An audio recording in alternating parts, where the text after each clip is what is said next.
Kia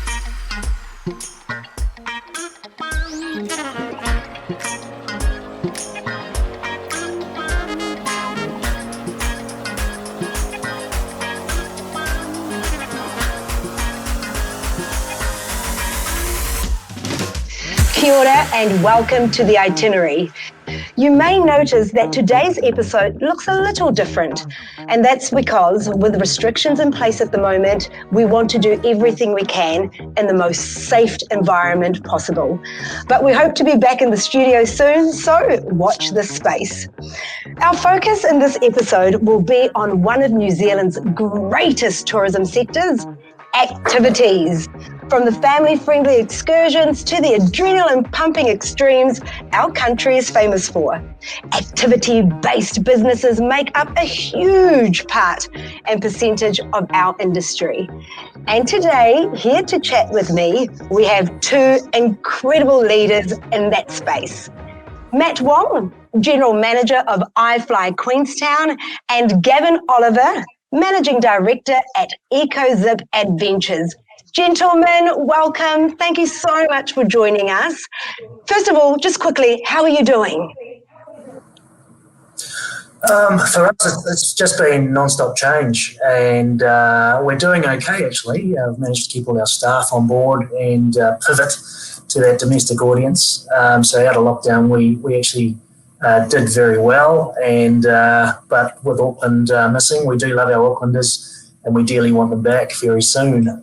Wonderful. And Mr. Gavin, you doing good there in Waiheke Island? Yeah, kia ora, Megan. It's been an interesting few months.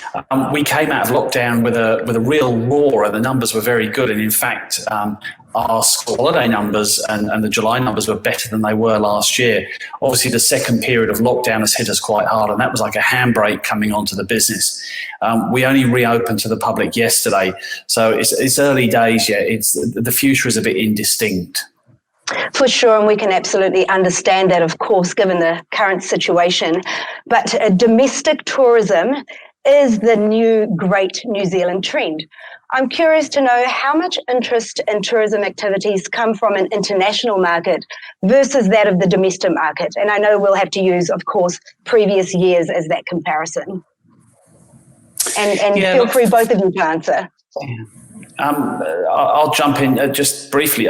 For us, we were 30% domestic, 70% international for much of the year. In winter, that would then swing round and inevitably our domestic percentage would increase to as much as 40%. But we have, until recently, been a predominantly internationally focused business.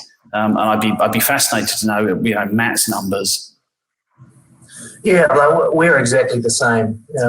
Compared to last year, we were 30% domestic, possibly even 20% depending on the season, and 70 to 80% international. And when COVID hit, that was the massive challenge, was getting your mindset around the fact that you were going to lose 70, 80% of your business straight away in your market. So it was a huge challenge. And depending on your location around New Zealand, certainly for us here in Queenstown, we are dominated by the international market, and we had a lot of that connectivity to Australia, especially coming straight into Queenstown. So yeah, for us it was very important, and obviously pretty devastating come March. Yeah, absolutely. And we hear that across the spectrum. Matt, in terms of the difference that you're seeing, especially with an activity so unique, the activities that you provide, I can imagine now, though, with a domestic market, as you say, there was a domestic market, but how are we now making sure that there's bigger invitation and attraction and activity that lures them in, so to speak, so that we can really push that domestic market? Yeah, I think for us, when we went into sort of the first couple of weeks of the first lockdown, we really looked at our product, and we're a startup business. So for us, we were always looking at product and pricing anyway, and testing and validating. So for us, coming out of the first year of startup, COVID hitting was just sort of another challenge. It was kind of weird saying it that way. But for us, we looked at the domestic market. We started looking at the data and the numbers. We sort of knew where the pricing needed to be for Kiwis. And I think when we went into COVID, there was a lot of talk around New Zealand is too expensive to travel around. Queenstown especially had that stigma attached to it. And unless we were going to address that, we were going to find ourselves in a world of hurt. So for us as a business, that was the first thing we addressed. Have we got our pricing right? Have we got our product right? Because if we haven't, we're dead in the water. And I think we had to park our egos for a second and just go, okay, what are Kiwis going to pay for this product? So that's what we did. And it worked extremely well for us. We had a lot of, fat in our product because we were chasing yield over volume. Being a startup business, it was extremely hard for us to get volume. So what we did is we went for yield instead. But when COVID hit, we changed our mindset and really chased the volume from the Kiwi market. Being a novel business like we are, and not everyone wants to skydive over a plane, but we're getting mums and kids and grandmas and granddads for that matter happy to do iFly because it is safe and and abilities. So that's great. Fantastic. And you take me to the next point and question that I'd like to ask both of you. There's this argument that tourism activities should offer lower prices for locals alongside that of their international prices. And we know we're focusing in on that domestic market. Both of you, what is your opinion in terms of the lower price range for the local community? I think you start to create a real problem if you have a two-tier pricing structure because you undermine the fundamental value of your product. Kiwi consumers probably need to grasp the fact that this isn't a really cheap place to do business. We do have high compliance costs, and we see similarities drawn between the costs of products in places like Fiji and Bali and Thailand and elsewhere. And obviously wage costs there are considerably lower than they are in New Zealand.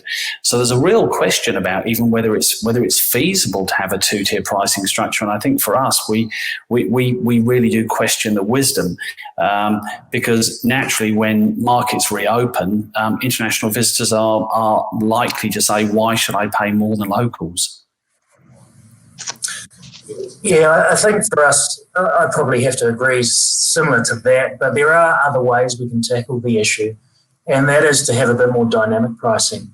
So what I've been looking at is possibly we know that the domestic market is a Monday to Friday market, a weekend market. So we can actually have some off-peak and on-peak pricing. As long as you've got a system that can actually cope with that. If you look at the airline model, for example, there's no one set price. You would have no idea what a flight from here to Auckland is, for example, until you go and check for the day. So if we can introduce some sort of dynamic pricing so that when we know it's our peak time, it's your high peak price, and similarly when it's your quiet shoulder season for internationals, there might be some low pricing for the domestic market. There's another way you can also do it is you can do gift vouchers. So traditionally activities operators aren't fantastic at doing gift vouchers. So you buy now for Christmas, for example, but you buy it at a cheaper price. So there are ways we can tackle it without having one price for internationals and one for domestic.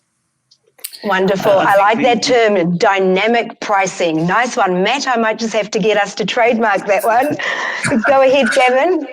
I was going to say the other thing is really for us, it's about demonstrating the value of what we do, and we don't want to devalue the product. But we also need to be mindful that when you're dealing with a domestic market, the mindset is different. International visitors are spending leisure dollars. Kiwi visitors are spending lifestyle dollars. So this is the same money that they could be spending at Pack and Save, or they could be paying for kids' school trips, or there's myriad things that your average Kiwi needs to spend that money on. So you need to be demonstrating why you're providing really good value for money. And for us, we're out on Waiheke Island, so we're 17 kilometres from downtown Auckland. A fairly significant cost of getting to the island is a ferry ticket. So in the same way that Matt is using dynamic pricing, we're using dynamic offers. So we're not actually reducing the price above the door. Our rack rate remains the same, but strategically we're bringing in pricing offers and particularly to stimulate midweek demand. And that's a new campaign that's launched today. Great. It sounds like there's a bit of collaboration within all of that too, and so wonderful when we can get our partnerships going to make sure that these lifestyle pricing really suits our domestic market. So really great tips there, team. Tell me, in your personal opinion, will tourism activities survive with just our domestic customers?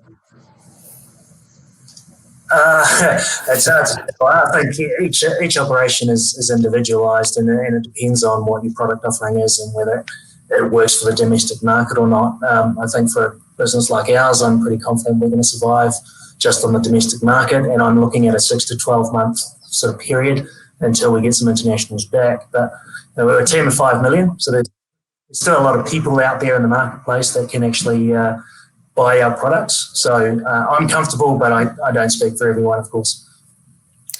Yeah, I think it's going to, Megan, it's going to vary up and down the country. And your physical location is going to be one of the challenges. We're quite fortunate. We've got 1.6 million Aucklanders just over the water there. But I think we have to be mindful of why people will use products like ours. And with international visitors, often they're looking to be educated. It's possibly their first visit to New Zealand or perhaps for Aussies, perhaps second or third, but they're still looking to learn something about the culture.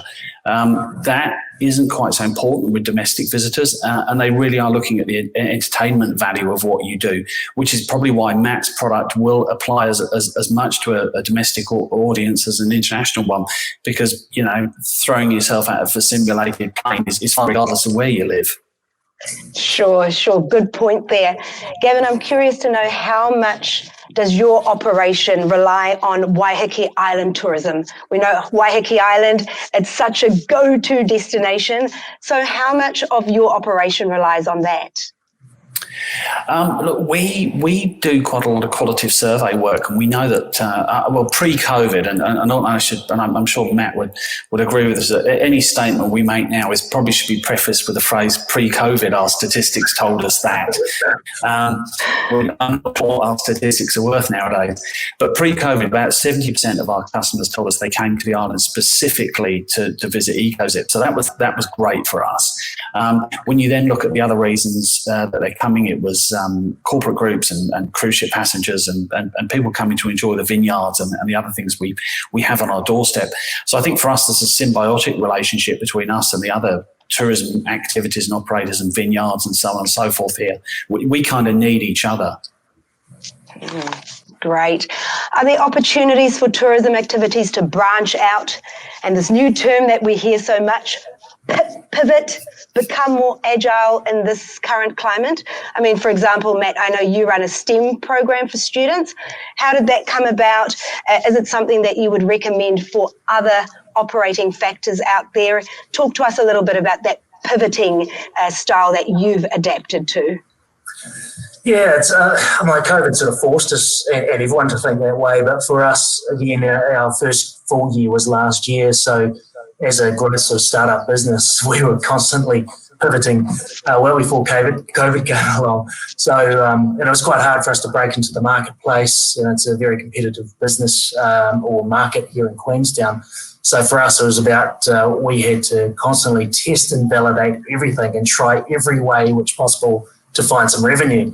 And STEM was one of those programs that sort of aligned itself. We've got a massive wind tunnel generating 250 k's of wind. So straight away, there's some amazing physics opportunities there. So there was this science, technology, engineering, mathematics approach. But then what we found was a lot of the people and a lot of the schools that came to us were really interested in a startup and into entrepreneurship and governance and management and how to run a tourism business. So for us, it was really about finding what the market wanted and deliver it to them. So STEM is just one of them. We work with military as well. Obviously, we've got a wind tunnel that can't move. So we now provide that service to the military and to pro flyers, and then you branch out to conference and incentive groups. And there's just a range of things like flight school for kids to learn how to fly like a pro.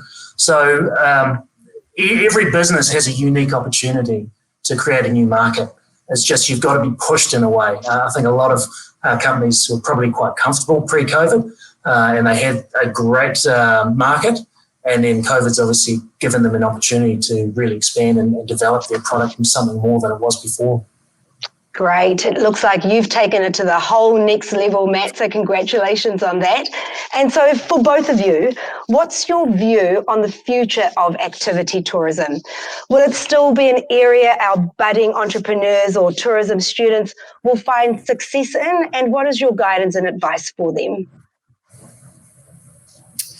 Yeah, look, I think it's always going to have a place in the New Zealand tourism landscape. New Zealand's gained a pretty enviable reputation for being the adventure tourism capital of the world. And we have some great entrepreneurs in the country that have led the way with things that have really put New Zealand on the map. So I do think there's still a great future for students coming into this sector. And it's a sector where we have to keep reinventing ourselves. As Matt said, you can't afford to be comfortable. You can't sit still. You need to be changing constantly. And so there is great opportunity. And as a tourism a country, I mean, we tend to punch above our weight. So there are still opportunities there. And yeah, there's the room for innovation. Everybody's looking for the next big thing. Yeah, I definitely think so. I think what's going to change and what we are seeing change on now is leadership has really changed as well. So before it was a hierarchical system where the boss said, this is what we're doing, and it really stagnated entrepreneurship. What's happening now, though, is managers are starting to evolve and they are becoming more of a supporting role. And they realise that the young people coming through now have got great ideas and they are using technology and they're seeing where the future is heading far quicker than old people like me are doing. And so what you're seeing is a shift from managers sort of pulling people up to actually moving underneath them and supporting them. And if we can see more of that sort of management starting to happen within companies, some of our younger staff, 20, 30-year-olds, now have the opportunity to start innovating themselves. So, and I don't have any great ideas, to be fair. I just steal them off other people.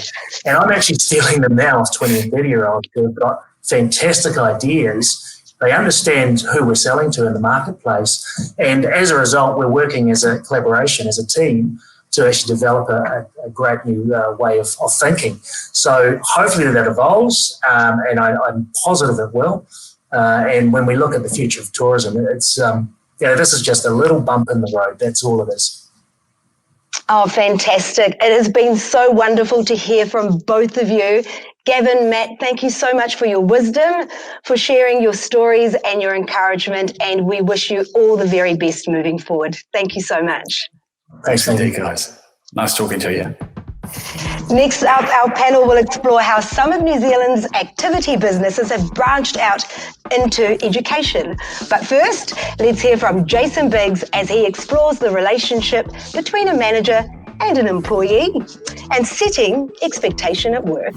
The relationship between a manager and the employee helps a business grow. Your job is only as good as your boss, and there's a direct link between happy workers and happy customers. To support a good relationship, there are 5 key coaching conversations that we need to have at work.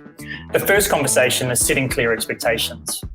There are 2 types of expectations. Firstly, what expectations, which are our priorities, what needs to be done. These best happen through a bottom-up approach, co-created and agreed with the people closest to the work. Secondly, how expectations. These are the behaviours you wish to see within the team. These are top-down, described as how we do things around here and are our team's culture. It's like your kids can choose what sport to play, but it's not okay for them to punch their brother or sister. Being clear is important. It's not what we say that causes trouble, it's what we don't say. I once heard a story about how a manager mentioned that if he had a muffin, his preferred flavour would be blueberry. His team then organised to have blueberry muffins at every meeting, not that he ate one. Research found that 50% of team members are unclear about what they are supposed to do at work. So what does this conversation look like?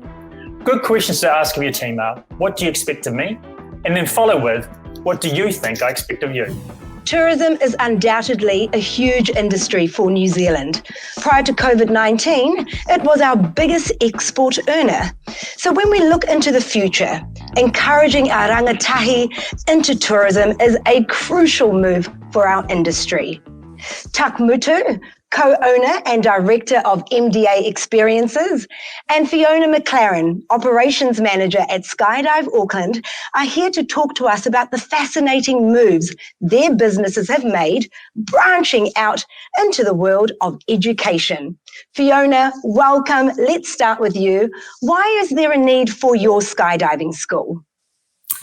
Thank you. Well, I think now more than ever, we're seeing people, especially Kiwis, seeking quality over quantity in job roles that allow them freedom, that challenges them, and gives them the opportunity to experience fun and be part of something that makes a difference. People aren't really looking for the 9 to 5 anymore. And what our Skydiving School has done is given people the opportunity to learn a whole range of skills in an adventure activity, but that allows them to build up experience that's transferable across a range of industries too. That's awesome. Skydiving must appeal strongly to the domestic market then if we've got a school here. Yeah, our graduates are really sought after at drop zones here in New Zealand, Australia, and around the world. We take about 40 students per year, and the course is 8 months, and it gives them a really wide outlook at everything in the skydiving industry. We've got 5 different modules that they sit, and we're not struggling for applications, that's for sure. It's very popular. Oh, wonderful. It's so great to hear. And Tak, you work closely with Toi Ohomai Institute of Technology on an adventure tourism scholarship, plus the Adventure Specialist Trust with their outdoor education program, as well as your own custom itineraries. You are a busy man. Talk to us. Can you tell us why these education ventures are important to you and the business, and I guess for our entire nation? Yeah, so I mean, I'll probably take it back a step there because our roots of the business actually started in the education sector. So we're a bit lucky that the guy who first started MDA Experiences, which was Priceless Experiences at the time, was also the guy who developed the first adventure tourism qualifications at a tertiary level. And so he introduced those to what was Wairiki Institute of Technology at the time, and this company was the one that was contracted to provide those qualifications. So that's the roots of this company. That was way back in 1989, and we've extended on that further over the years. We actually retrenched a little bit from the New Zealand education sector, so a lot of our work revolves around high schools and delivering unit standards on behalf of other providers. So like you say, Toi Ohomai, Adventure Specialties Trust, we actually work really closely with the likes of Skills Active and Service IQ as well, and we help deliver unit standards across a broad range of things, from rafting and kayaking to mountain biking and bushcraft. And this COVID period has really seen us dive significantly deeper back into that area and really extend our educational offerings purely because our business was made up so significantly on that international market, specifically in luxury tourism. That sounds wonderful. Thank you so much for sharing that. I hear even your mountain biking business has a school. Is it important for activity operators in New Zealand to actually teach their sport or activity? Give us some insight around that. I think that everyone should be ingrained in their communities that they are involved in, whether it's a social aspect or, in our case, for the commercial side of it. I think you should be a part of the community that you are either working in or living in. And for our mountain bike business, that's massive for us. Really ingraining ourselves as, I suppose, not just a part of the community, but we actually try to be leaders in it. So delivering things like skills programs and introductory programs, and as I've already said, unit standards as well that align with our sector, and also, like I say, deliver for the community too. So I think it's hugely important that everyone gets involved with their communities, no matter what industry you're in. Great, I love hearing that. And do you both believe that there are opportunities for other tourism operators to branch out the way that you have? Absolutely. In New Zealand, we're the best at what we do in adventure tourism. So why wouldn't we? It's the perfect opportunity for the longevity of the tourism industry is to branch out, teach everyone what we know, and really create a bigger tourism market moving forward. So I definitely think there's opportunity. Great. We have heard that tourism is expecting a skill shortage.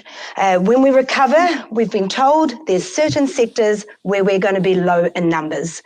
Will this problem be prevalent in the activity sector? The frontline jobs, it seems so much fun.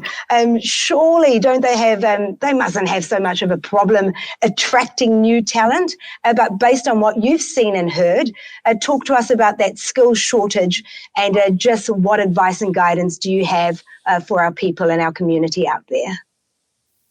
I mean, at the moment, it's really hard to determine what the future is going to hold and how many people we're going to need in the industry, how many tourists are going to come back, when are they going to come back? If we look at the current stats that the International Airlines Association is pushing out, we're talking about reaching pre-COVID travel levels, I think, 1/3 capacity by 2023. So it's hard to know whether we're going to have a true skills shortage or not. And I think the other thing to also identify is that tourism is probably not going to come back with a bang. You know, the reality is we are really dependent on the transport side of it to come back, and airlines can't just flip a switch and start flying 777s, 787s back into New Zealand. It's going to take a staged approach. So I think we're actually going to have a period of time where we can do some training moving forward. I think we're going to actually have a period of time where we can ready ourselves for tourism to come back in whatever way, shape or form it's going to be in. One of the reasons we've seen this strategic fund by the government is to make sure that we have at least a base value of experience and operators and people, so that we can restart from there. So I'm not sure. We just don't know yet what it's going to be like moving forward. But what I do know is that it won't be a fast comeback, and we will have some time to get ready. It won't happen overnight, but it will happen. Go ahead. I was just about to say that, I agree with everything that Tak said, but I think this is a really good opportunity for people to create that pathway for themselves, so when it does come back and when people are needed, that those people have the right skills and they're already trained, they have experience, and then they're able to run with it. So I think now is a really good time for people to get into it. And it's fun. I mean, why wouldn't you? Oh, I so agree with you. I want to join too if I can. Well, I think there's actually a big opportunity in that too, to instill some other ideas as well, you know, whether it be really pushing sustainable practices on people, or even in just everyday tourism businesses, really instilling a bit more māoritanga, you know, all these sort of things that make New Zealand unique and we can build on now. Why don't we use this as an opportunity to reset for that and actually train bigger and better than we've been before? You know, Tak, you touch on a very important part there, because my next question to you both was going to be, you've kind of already answered it. Is studying adventure tourism or activity-based tourism the right move for people looking at this line of work? Or are there other pathways that you would recommend? I think you have spoken to that previously, but if you just wanted to add to our community, to our audience that are listening, do you think that this is still the right direction for our people to look into? Absolutely. I mean, when you look at it, people these days aren't necessarily looking for a career that's going to last them 60 years. That's what our grandparents did. But this provides a really fun opportunity to learn skills that are transferable across all the adventure activities across New Zealand. You know, you've got your customer service, being able to really work at that now and get into it. It's going to be a fun environment for people to work in. They're going to have life-changing fun times, meet great people, and what's not good about that? You know, why wouldn't you? Neat. Maybe you can give us some insight, both of you, as to how is it that you landed where you are now. Give us a little bit of background about your own personal career pathway that could possibly aid to the advice and the guidance and the encouragement that we are giving our audience today. How did you get to where you are, Tak? Go for it. Being a simple Māori boy growing up in Rotorua, that's all I was. And, you know, I've spent my whole life in this town, and I sort of got to the end of high school and realised that I didn't want to keep on studying. I was a self-confessed nerd at high school. I did pretty well and did some university papers, I think in fifth form of the time, or year 11. And I realised quite early on that I didn't want to keep on studying. I had enough of it. So I went and did a year of studying adventure tourism, and halfway through that year I actually got hooked up with a rafting company, Kaitiaki Adventures here in Rotorua, and I spent the next 6 years playing on rivers, really enjoying my lifestyle. And it was definitely a lifestyle. I'd get up in the morning, go for a wakeboard on the lake, head to work, rafting down rivers or sledging down rivers, and then in the afternoon go for a mountain bike ride in the forest before finishing off with a hot pool and a fun night at the lava bar. And that was a pretty typical day for a raft guide. But Stop making me so jealous. Goodness. I quickly realised though that you know, I wanted more. I needed that probably the academic challenge, that mental challenge again. So I ended up being invited into the MDA group and buying into that business when I was 25 and being a part of really developing it, building on its successes that it had, and probably winding down the things that weren't really working for it. And then eventually, come 2011, brought my brother back home from Hamilton, and we took over the business outright. So we bought the remaining shares in the businesses and started up Mountain Bike Rotorua at the same time, and then just continued to build on what we had to where we are today. Wonderful. Young Māori business entrepreneur. I love it. Fiona, I take it you did not receive that accent here in Auckland. So give us a little bit of your background too, please. I was born in Northern England. At university, while I was studying a degree in management, I actually took up skydiving in my third year, which basically took over my life. I was just a sports skydiver, and then did what everyone does, goes on their OE overseas, and just love the environment of skydiving. I love the people, just the customers, everything. So I worked at a lot of different drop zones around the world. And then I flew into New Zealand, and as soon as I got here, I'm not leaving. So my flights home were cancelled. I worked at our sister company, Skydive Taupo, at the start, and then worked at a few different drop zones, and then started working at Skydive Auckland as a full-time instructor. I think it was 2013. My passion has always been for teaching and in education through skydiving. So I started working with the New Zealand Parachute Industry Association, looking at regulations and guidelines and how we could make the industry better for everyone and also make it easier for people to get into. So from there I worked my way through safety management and into operations, and I've been the operations manager here since 2016. Oh my goodness, you guys have got a life of adrenaline fun. So neat. Thank you both for your advice. I'm certain you will have piqued the interest of many operators out there who are considering moving into education as well. And I just want to say on behalf of the Itinerary team, thank you so much for your time, your advice and your messages. And we wish you both all the very best, and we can't wait to come and see you. Kia ora. Thank you. Thanks for having us. Now we'll wrap up the show with Kate Godfrey from Madison Recruitment, who will discuss star interviewing. And make sure you join us next week when we will be discussing inclusive tourism. Previously, I mentioned star interviewing. Let's delve into that a little bit deeper. STAR, S-T-A-R, is a form of behavioural interviewing, where you use previous examples of your work to demonstrate particular skills. It's like recalling a story. You know, the ones when you get home from a long day and you tell your friends, guess what I did at work today? So the first part is the situation. Outline the occasion that you're about to describe. This needs to be a specific example, not just a general description of your job. Use phrases like, I had this one particular customer, or we had been having problems with this specific project. Give enough detail for the interviewer to understand the situation, but focus on the relevant details. Second, T is for task. Outline what your responsibilities were in this situation and what you were required to do. Third, action is the most important part. This is where you describe what you did, and it's the part that you should spend the most time on. Even if you're discussing a group project, focus on you and not just the efforts of the team. Again, be as specific as possible to show how you dealt with the situation. Fourth, results. In this section, you summarize the outcomes. How did the event end? This should be a positive outcome, evidencing how your actions had a beneficial impact on the situation. Be prepared as well for follow-up questions. They may ask, what would you do differently next time? Or what did you learn from the situation? So that's the 4 parts to STAR behavioural interviewing.